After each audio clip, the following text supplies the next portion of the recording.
ایک شخص غریب مسکین ہے تو اور طرح امتحان ہے کہ لوگوں کی مال پہ نظر رکھتا ہے، کمی کوتاہی کرتا ہے، لیکن ایک آدمی بہت متمول ہے اور خزانے اس کے بینک بھرے ہوئے ہیں، تو اب اس کی بغاوت و سرکشی دیکھنے کی ہے۔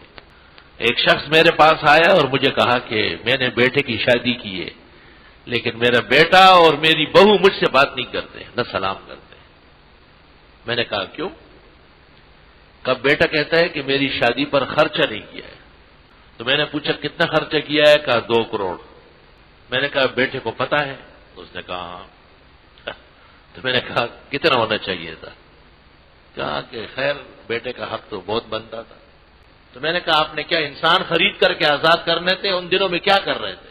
بیٹے کی شادی کی خوشی میں کوئی مسجد بنوائی، کوئی مدرسہ چلانے کا عزم کیا، کچھ دینی کتابیں چھپوائی، کیا کیا ہے آپ نے؟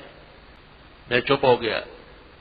تو مجھے کہا کوئی دعا وظیفہ؟ میں نے کہا سچ بات یہ کہ دعا اور وظیفے کی توہین ہے۔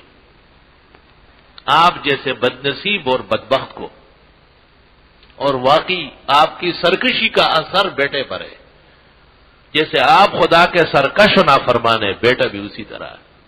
2 کروڑ کے خرچے کو وہ سمجھتا ہے کہ میرے باپ نے میری شادی پر خرچہ نہیں کیا ہے۔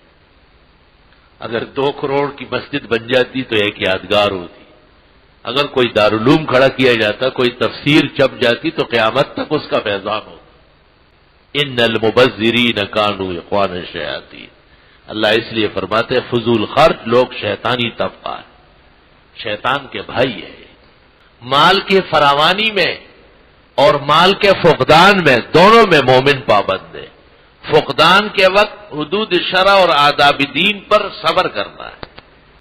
مال کم ہے، اخراجات زیادہ ہے، اسی کے مطابق چلتا ہے۔ دسادر اثر اخپگ زول خدی دسادر چخپا بار کے سادر شلیگی۔ ہمارے بزرگ شاعر رحمان بابا کہتے ہیں جتنی چادر ہے اتنا ہی پاؤں پھیلاؤ، زیادہ پاؤں پھیلاؤ گے تو یا پاؤں باہر ہو جائے گا یا چادر پھٹ جائے گی۔ اور جب مال زیادہ ہو، اس کی فراوانی ہو، اب اور امتحان ہے۔ میں نے ایک تصبہ، یہ اتنا مال کہاں سے آیا؟ وفیما انفقا، کہاں خرچ کرنا ہے، دونوں راستے اس کے دیکھ رہے ہیں۔ مالدار یہ نہ سمجھے کہ بس ہم ہیں اور ہمارا مال ہے، اس میں مولویوں کا کیا کام، ہم الارم بجاتے ہیں۔ جب آنکھیں بند ہو جائے گی اور روح نکل جائے گی پھر تماشا دیکھ لو گے۔ آپ تو دنیا کے اندر اس سے بہت پہلے سزا شروع ہو جاتی ہے، قسم قسم کی سزا ہے۔ یا ایھا الذین آمنوا اتقوا اللہ حق تقاتہ، مسلمانوں اللہ تعالیٰ سے ڈرو اور ہمیشہ ڈرتے رہو۔ ایک شخص مسجد میں ڈرتا ہے، صفوں میں آ کے بیٹھتا ہے، پاجامہ اوپر کرتا ہے اور بہت خیال رکھتا ہے، لیکن مسجد کے گیٹ سے نکلتے ہی وہ سر سے ٹوپی اتارتا ہے اور پانچے نیچے چٹکتا ہے۔ اور اب بازار میں جب وہ ہوگا تو اس میں اور ایک فاسق میں کوئی فرق نہیں ہوگا۔ فرق تو تب ہوتا کہ اس کا سر ڈھکا ہوتا تو یہ نمازی آدمی ہے، فرق تو تب ہوتا جب اس کے پانچے پھر بھی اوپر ہوتے، بھائی یہ نماز پڑھ کے ہے۔ یہ اس ہیئت کو وہاں برقرار رکھنا نہیں چاہتا، کمزور آدمی ہے بہت زیادہ، ایسا ہونا نہیں چاہیے۔ تقویٰ اور اللہ سے ڈرتے رہنا کسی محل کے ساتھ خاص نہیں ہے۔ معتزلہ ایک فرقہ گزرا ہے، غلط کار فرقہ۔ ان کا یہ نظریہ ہے کہ اگر کوئی پاک جگہ میں جھوٹ بولے جیسے حرم شریف ہے تو وہ کافر ہو جائے گا۔ تو اہل سنت کے اماموں نے کہا کہ جھوٹ کبھی فعل ہے اور ہر جگہ برابر ہے۔ اگر یہ خیال رہا تو لوگ مسجد میں نہیں بولیں گے، بازار میں بولیں گے۔ اور رسول اللہ صلی اللہ علیہ وسلم نے بازار کے متعلق کہا ہے کہ یہ بازار اور منڈیاں سچ سے چلے گی اور جھوٹ سے بے رونق ہو جائے گی۔ ان الکذب یمحو برکت البیع، غلط بیانی اور جھوٹ بولنے سے خرید و فروخت کی روح مر جائے گی۔ بنگلہ آپ کا ہو گیا، پلاٹ کا آپ ہی کا ہو گیا، لیکن آپ کا رہے گا نہیں، یا آپ نہیں رہیں گے۔ اس کو بے برکتی کہتے ہیں۔ کیس آپ کے حق میں ہے غلط بیانیاں کر کے، جھوٹ بول کر، مگر حشر دیکھے کہ اس کے بعد اب تمہاری زندگی نہیں رہے گی۔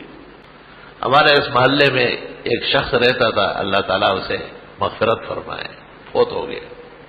تو یہاں سے کچھ مدت بعد کسی بڑی جگہ میں چلا گیا۔ آج کل یہ فیشن ہے نا کہ اسکول کے بچے ایک دوسرے کو کہتے کہ تم کہاں رہتے ہو، جب وہ کہے کہ میں گلشن اقبال میں رہتا ہوں، بے عزتی ہے بڑی، تو اس نے کہا ڈیفینس میں جانا ضروری ہے۔ یہاں 15-16 سال رہا تھا نمازی تھا تو محبت ہو جاتی ہے. میں نے کہا یہ کیا کچی باتیں اور فضول باتیں کرتے ہیں. میں نے 15 سال میں جیسی نمازیں پڑھائی، جتنا دین مجھے معلوم ہے میں نے کھل کر بیان کیا ہے. تو آپ پر کوئی اثر نہیں ہوا اور آپ جیسے تھے ویسے رہ گئے، کمزور باتیں کرتے ہیں. چلا گیا وہ. اب عجیب بات یہ ہوئی کہ جب وہاں چلا گیا تو ایک ہی سال میں 5-6 جنازے ان کے گھر سے نکلے. تو میں جاتا تھا واقفیتی تعزیت کے لیے، مسلمان کا حق ہے، بیمار ہو جائے تو عیادت ہو اور فوت ہو جائے تو دعائے مغفرت ہو، اور پسماندگان کی تسلی کے لیے سنت جملے کہنے کے لیے وہاں حاضری بھی ہوتی. تو ایک دن میں نے ان سے کہا آپ گلشن میں کتنے سال رہے؟ کہا 17 سال. میں نے کہا کتنے لوگ مرے؟ کہا ایک بھی نہیں. میں نے کہا یہاں کا 1 سال میں 6 مرے ہیں. میں نے کہا تو سبق نہیں ہو رہا ہے تجھے؟ تو مجھے کہتے ہیں کہ پھر تو چاہیے کہ ڈیفینس کے سب لوگ گلشن چلے جائیں. میں نے کہا قرآن شریف میں ہے کہ بعض لوگوں کی عقل پر مہر لگ جاتی ہے اور وہ عقل استعمال نہیں ہوتی. جب عقل کا استعمال بند ہو جاتا ہے تو آدمی اپنے خلاف فیصلے کرتا ہے. اللہ تعالیٰ نے مسلمانوں کو پہلے تو کہا کہ اور کافر تو چھوڑو، اہل کتاب تمہارے بدخواہ ہے اور تمہارے عقیدے کے در پہ نقصان پہنچاتے ہیں. پھر فرمایا نقصان سے بچنے کا طریقہ قرآن شریف اور پیغمبرانہ زندگی پکڑے رکھنا ہے. پھر فرمایا کہ قرآن شریف اور پیغمبرانہ زندگی مضبوط تھامنے کا طریقہ کیا ہے؟ کہ اللہ سے ڈرتے رہنا، اللہ سے ڈرتے رہنا. اللہ تعالیٰ سے تو ہر جگہ ڈرنا ہے، اور یہ ڈر ایسا نہیں ہے جیسے شیر اور چیتے سے کوئی ڈرتا ہے. یہ ڈر ایسا ہے جیسے بادشاہ کا لحاظ ہوتا ہے، جیسے اپنے ایک محسن کا خیال رکھا جاتا ہے کہ یہ اس کی بڑی مہربانیاں ہیں، کہیں ہماری طرف سے ناشکری نہ ہو جائے. لا الہ الا اللہ. اے ایمان والو اللہ تعالیٰ سے ڈرو جیسے ڈرنا چاہیے. سورۃ تغابن میں فرمایا کہ بس جو تمہاری طاقت میں ہے اس طرح ڈرتے رہنا، یہی حق کے تقویٰ اور پرہیزگاری ہے. پرہیزگاری ایک عام صفت بھی ہے اور خاص صفت بھی ہے. ایک مسلمان اتنا جانتا ہے کہ میں مومن ہوں، میں کفر نہیں کر سکتا، لا الہ الا اللہ. ایک نوجوان ایک ملک میں گیا، اس ملک کا یہ رواج ہے کہ وہاں عورتوں کے گناہ کی عام دعوت ہے. السلام علیکم. جی دوستو، آپ نے دیکھا اور سنا شیخ مفتی ظہور علی خان رحمۃ اللہ علیہ کو کہ شیخ مفتی ظہور علی خان رحمۃ اللہ علیہ کیا بیان فرما رہے تھے.